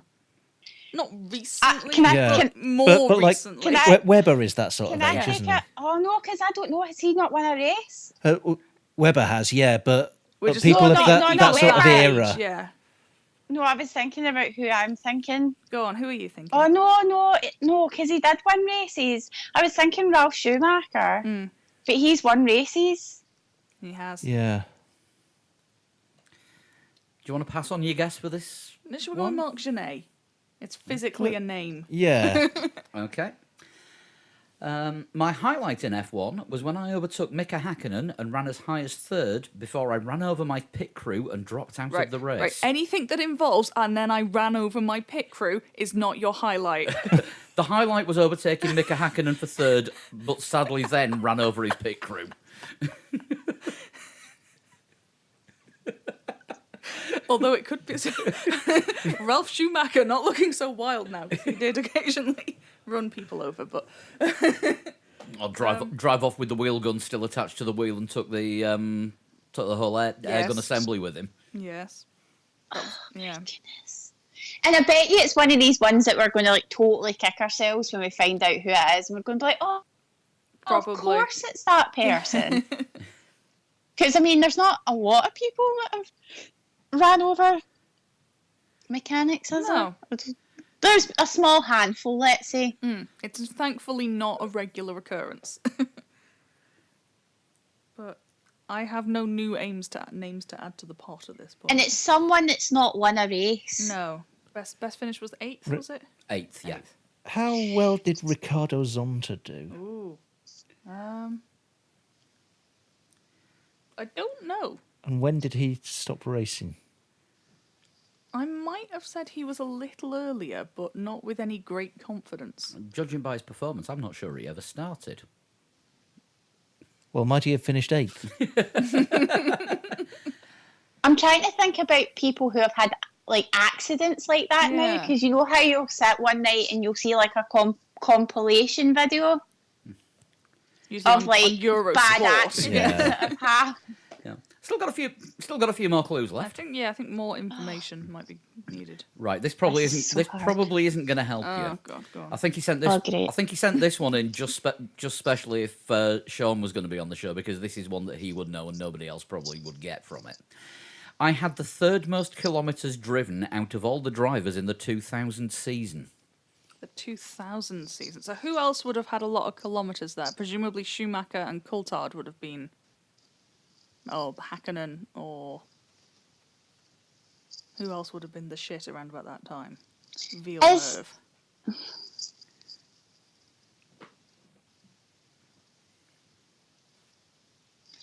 When did you say that he stopped racing? 2004. Stopped open wheel. Stopped open wheel racing 2004. Yeah. No, it wouldn't be him either because that's too late on. Sorry, I'm having a conversation with myself here as well. Yeah. No, because then that's too late on as well. So it can't be. Oh my god, no, it can't be him either. Because I was thinking, oh, someone trying to be smart and have it like a Japanese driver, and I've been trying to think all the Japanese drivers. If you listen to last week's show, I think we had a complete list of every Yeah. Japanese driver that's ever been in Formula One since about 1990. Blimey. I was in America last week, so forgive me. Oh, you can download the podcast in America as well. I know, I do apologise, guys. And we know you can definitely download it in Zimbabwe, Yeah. because enough people Yeah. did to make us the most popular sports podcast there and the fourth most popular podcast in the whole country. That's amazing. So it's not a Japanese driver. Can we rule that out? I don't know, We- can you? we- I don't think we've we had can't the information. rule it to- out. Yeah. I can give you another clue. Yes. Yeah. My last name literally translates to "kill the dog." What the? What? So not Zonta. Yeah, my last name literally translates to "kill the dog." So what are international words for dog? Hund. Hund, yeah. Xian. Kill would normally be like mort or tote or This is pathetic. How are you enjoying your first total shunt? The frustration is real. Now do you see what we go through every week? Not. I had. Right. Oh no, because that doesn't make sense. I can give you another clue. Go for it. Yeah. I am the most recent driver from my country. Oh God. So Oh Jesus Christ! so this is not necessarily a regular producer of. You can't say Yeah. F1 talent if his best Yeah. finish Yeah. was 8th. That's better than my best finish. So, Christ, Yeah, but you've never done open wheel. You've only done saloon cars. that's very true. Wait. No, can't. No, can he be him? There is a spaffer. There's a what? A spaffer clue. Sorry, I didn't really click to hear what you said there. It's a Leeism. Oh, we're going to need something. Yeah. Yeah. This is a toughie. I share my first name with a Disney villain. Oh my This does goodness. not help. Fucking hell. So Disney villain dead dog is this person's name. Yes. Yes, basically. Oh my God. Right. So, what Disney villains are there? Is it a female Disney villain or a male Disney villain, do you think? That would be giving it away. I'm guessing you would assume male for there not having been a female driver around that era, but Maleficent Mortchen. great name. Absolutely banging name. Definitely should be a driver. A Disney villain. God, there's Cruella. lots Cruella Toadhund. Oh, of- Lord. Is there a Formula One? No, because that's not a... No. Sorry, I'm just talking to myself again.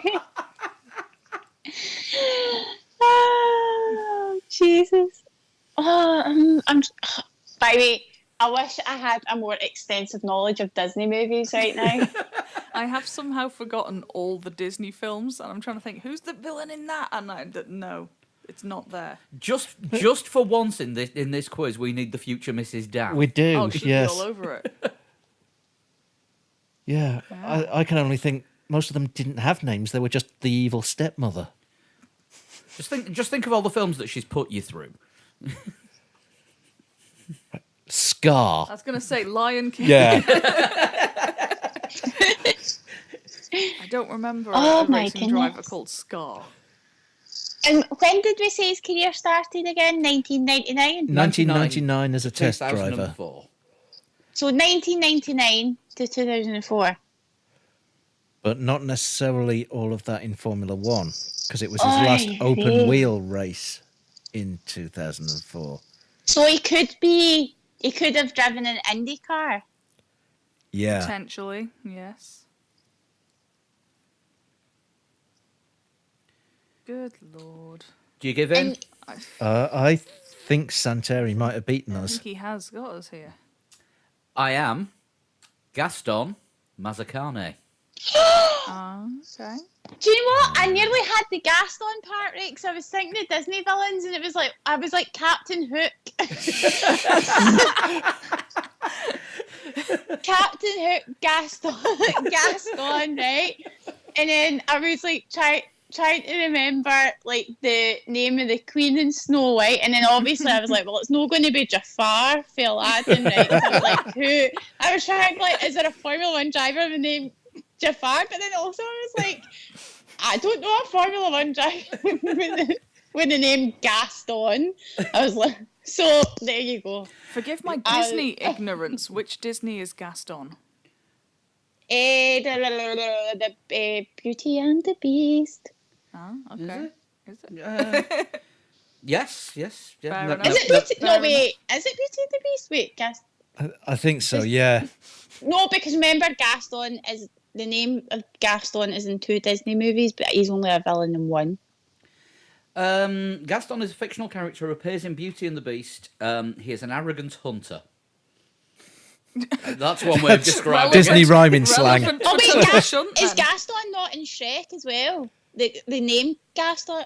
I need to Google this. Hold on. Shrek isn't Disney. Oh, is it not? No. Oh no, it's it's DreamWorks, isn't it? Yeah. Yeah. But yeah, Gaston Mazzacane, he did one season for Yeah, it is. Minardi in 2000, 4 races for Prost in 2001, and then some races for Dale Coyne and Champ Car in 2004. Oh, there we go. Thank you very much for that one, Santeri. That was quite challenging. You have beaten Yeah. the team. My mind is blown right now. If you want to send in a total shunt, there's various ways of doing it. You can send a Twitter or an Instagram message to Lee, who is at a total shunt on both Twitter and Instagram. If you want to send one in for me to do on weeks that Lee's not here because the pool is running a bit low, you can email 3legs4wheels@gmail.com. And that's the address that you can send emails to the show. You can also tweet us at 3legs4wheels. Same on Facebook and same on Instagram. And if you want to get us individually, I'm Pablo100. I'm Sean Cowper. I'm Dan Dankleton. Chris is Flood21. And Susie, your Twitter handle is? Susie A.D. Kennedy. So please feel free to get in touch with any of us. I think that just leaves the wrap-up of last week's Formula Lee, which was in a Racing Point in the wet in Japan. Why did I choose that? It was hell. In fact, I ended up not setting a time. Few entries this week. You needed a time of 1:48.247 to get into the points, and these people did. 20th was Ashley Woodhouse. 19th, Stephen Perkin even. 18th, Wellington Moreau. 17th was Chris Shales. 16th, Ian Walker. Second appearance on the podcast tonight for the 15th place driver, which was Santerio Nasty. Nick Patakis, our resident slow Greek, was 14th. Brooks de Geer was 13th. Jimmy Hamling, 12th. Amos Menon, 11th. Top 10, Pete Bull in 10th. Kyle Armstrong, 9th. Adam Smith was 8th. Justin Smedley in 7th. Vacher Camping, 6th. Carl Toomey in 5th. And Julian McMahon-Hyde was 4th. Right, top 3. 143.194, third place for Max Williams. Second place, 142.947 for Chris Olby. And winning this week with a time of 142.685 was Alessandro Popolani. Next challenge is, I'm going to go easy on you this time. It's Mexico, it's going to be in the dry, and it's going to be in a Renault. You've got till 7 o'clock UK time on Monday the 28th, the day after the race, to get it in. And I believe that the clocks in the UK go back the week before the US, so it will be 3 o'clock Eastern, I think. Maybe. It's that confusing week where the NFL Yeah. games kick off at 5 o'clock. Yes, we'll Yeah. refine the maths at some point. and It's it on will be the website at 3legs4wheels.com. We might be right, we might not. Could say that about just about anything we say on this show, but the website's right because Sean writes most of it. Thanks. Put the pressure on. Who's the only journalist out of the lot of us? Okay, yeah. Thank you very much for joining us this week, Susie. It's been absolutely great, and I'm pretty confident when I say this won't be the last time you're joining us. I think this has to happen again, doesn't it? Oh, I'd thank say you so so. much for having me. No, anytime. It's been brilliant. We will be back next week. I've got no idea who's going to be on the show, whatever the lineup's going to be, but we won't be all sleep deprived from the weekend before. And I won't be jet lagged. But You can never tell. But we will see you next week. Thanks for listening. We'll see you later. Bye. Bye. Bye. bye.